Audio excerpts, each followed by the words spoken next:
আসসালামু আলাইকুম। এখান দিয়ে 1.5 ইঞ্চি একটা পাইপ যাবে বেচিংয়ের জন্য। বেচিংয়ের ওয়েস্ট পানি যেটা সেটা করার জন্য এখানে একটা 1.5 ইঞ্চি পাইপ যাবে। এখানে আমরা অনেকভাবেই ফুটো করে থাকি এই 4 ইঞ্চি পাইপটা 1.5 ইঞ্চি পাইপ ঢুকানোর জন্য, কিন্তু এখন আমি একটু অন্যভাবেই এটা ফুটো করব। আমরা আগে ফুটো করতাম ব্লেড দিয়ে কিংবা গ্যান্ডিং দিয়ে, এখন আর ব্লেড কিংবা গ্যান্ডিং দিয়ে আর ফুটো করি না। এখন যে ফুটোটা করি আমরা এই মেশিন দিয়ে এখন ফুটো করি, অ্যাকুরেট হয়। 1.5 ইঞ্চির এক চুলো ফাঁকা থাকে না, পাইপটা খুব সুন্দরভাবে ঢুকে যায়।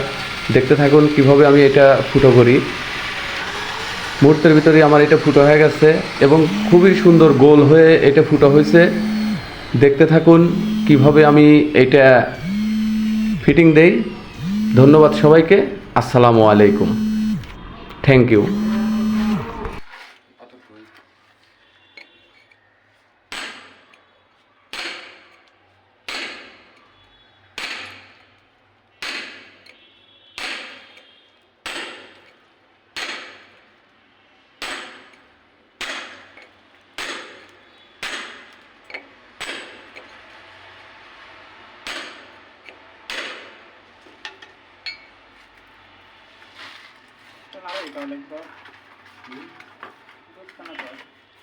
ঢুকে যাবে এখন।